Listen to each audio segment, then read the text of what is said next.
Welcome to the Nordic Wonders podcast, where we take you on a journey through the stunning architecture and rich cultural heritage of the Nordic region. I'm your host, joining you today from the vibrant cityscape of Helsinki, Finland. And I'm thrilled to be here.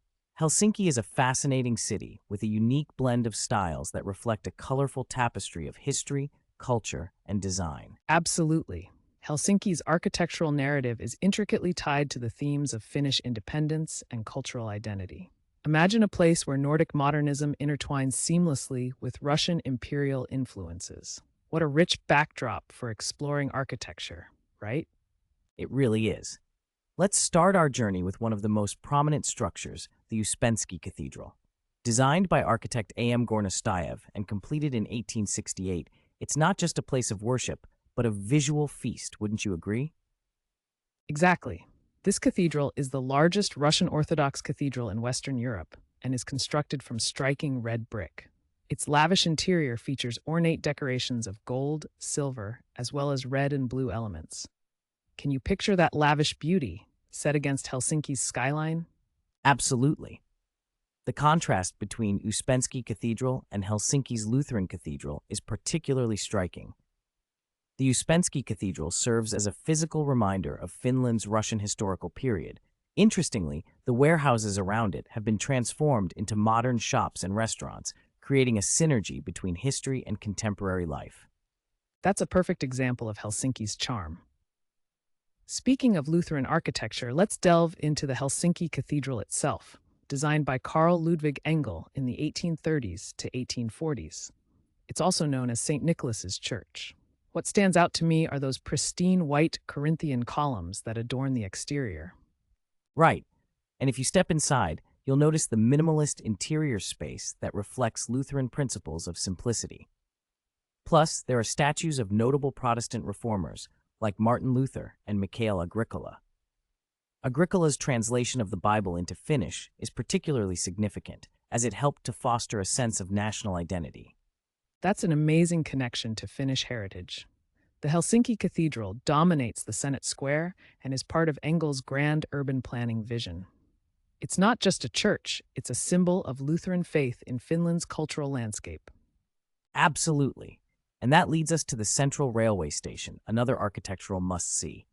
Designed by Eliel Saarinen, it showcases an innovative blend of national romanticism and early functionalism. You can just imagine the excitement of travelers stepping into this majestic space. With its towering clock and muscular statues by Emil Wikström, the station definitely makes a bold statement.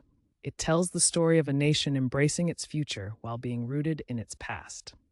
And let's not skip the Kiasma Museum of Contemporary Art. Designed by American architect Stephen Hall and completed in 1998, it's an example of light-responsive design where the architecture itself feels alive and adaptable to the Arctic light. A perfect combination of art and space.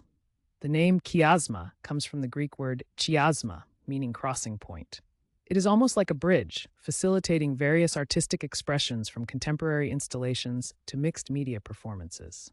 Exactly. It emphasizes the interconnectedness of art forms and cultures, making it a dynamic hub for contemporary dialogue. Speaking of interconnectedness, we must touch on the National Museum of Finland, which exhibits Finnish national romantic architecture. The exhibits there take you on a journey through Finnish history, from prehistoric times to present day. What stands out to me is how they engage visitors with interactive displays, including films and period costumes. And let's not forget the stunning fresco in the entrance hall by Akseli Gallen-Kallela depicting scenes from the Kalevala, Finland's national epic. It's fascinating how a single work of art can encapsulate the essence of national identity. What's even more beautiful is that the Kalevala was compiled from folk poetry by Elias Lönnrot. It's like a treasure trove of stories that reflect Finnish landscape and culture. Now, let's move to one of the most unique buildings, the Tempeli-Aukio Church, also known as Church in the Rock. Can you believe it's built straight into granite? What an ingenious architectural feat. Absolutely. It features an enormous domed ceiling made of copper, creating an awe-inspiring atmosphere inside. It's not just a place for worship, but also a concert venue, making it a truly multifunctional space. Speaking of multifunctional spaces, we can't leave out the Sibelius Monument, a stainless steel abstract sculpture by Aila Hiltunen. It's a beautiful tribute to composer Jean Sibelius. This monument embodies the Finnish national spirit and its evolution. And it's set against a backdrop of a rocky outcrop in a park, creating a tranquil setting that invites reflection and appreciation of music. It reflects the deeper cultural sentiments of Finland's fight for nationalism in the late 19th century. One of the most intriguing historical sites would be the Suomenlinna Island Fortress. Constructed by the Swedish military from 1748 to 1772, it serves as a testament to Finland's strategic maritime history. Yes, this fortress sprawls across 6 islands and has around 200 structures, giving visitors a glimpse of 18th century architecture. Can you imagine how different life must have been back then? Definitely. And what's incredible is that prior to the 19th century, this fortress actually housed more residents than Helsinki itself. Today, though, it is a major tourist attraction with charming facilities like picnic areas, museums, and cafes. It's wonderful how history is preserved through these sites. As we explore these architectural jewels in Helsinki, let's shift gears across the Gulf of Finland to St. Petersburg, Russia, a city with its own imperial grandeur. St. Petersburg, founded by Peter the Great in 1703, is a city with a tumultuous yet rich construction history. Can you imagine the sheer labor and loss involved in building this beautiful city in such challenging conditions? Over 40,000 peasants and Swedish prisoners lost their lives during its construction, showcasing the darker side of its imperial ambition. Peter the Great was determined to create a city that captured the essence of Western architecture, right? Exactly. He enlisted Italian architects to craft that Western-style elegance, evident in landmarks like St. Isaac's Cathedral and the Saints Peter and Paul Cathedral, among others. The spire of Saints Peter and Paul Cathedral, for instance, is a highlight of the skyline. And it serves as the royal burial site for all tsars, except for 2, an architectural epitome of Russia's history in one single location. Can you imagine the stories those walls could tell? That's a captivating thought. Then there's one of the most significant places, the Stieglitz Museum, which focuses on industrial design and artistic training. Founded by Baron Alexander Stieglitz, it's a blend of education and beautiful art. Indeed. The museum's interior design recalls the opulence of historical architecture. The Grand Exhibition Hall, for instance, echoes the splendor of Venice. It's a feast for the eyes and a haven for aspiring craftsmen. And what a narrative the exhibits tell. They showcase items ranging from luxurious glassware to traditional Russian peasant costumes that signify the depth of Russian cultural heritage. Another site that stands in stark contrast is the Church on Spilled Blood, built on the assassination site of Tsar Alexander II. What a powerful monument to history it represents. Oh, definitely. Its colorful domes are adorned with magnificent mosaics and represent a unique architectural style known as Russian Revival. It's so vibrant that it stands in stark contrast to the dark history attached to the site. This blend of culture and history is what makes both Helsinki and St. Petersburg such compelling destinations.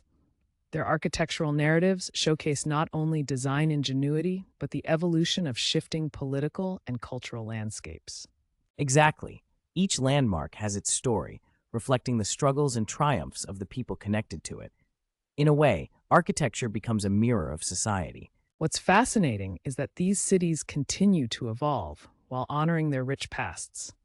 They serve as portals to understanding the national narratives that shaped them.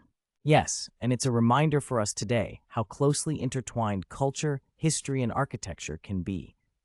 Whether it's a cathedral or a contemporary museum, each structure tells its own story. And that's why exploring these cities is more than just looking at beautiful buildings. It's about witnessing the living history they represent.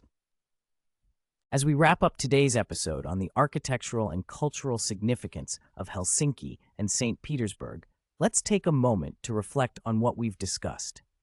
These cities embody the essence of their respective histories through their mesmerizing architectures. Exactly. From the grandeur of Russian Orthodox cathedrals to the modern forms of contemporary art museums, each structure invites us to engage with the stories of the past and the evolution of national identities. We hope this journey has sparked your curiosity and perhaps even inspired your next travel plans. Join us next time as we explore more architectural wonders from the Nordic region. Thanks for listening, and don't forget to share your thoughts with us. Until next time.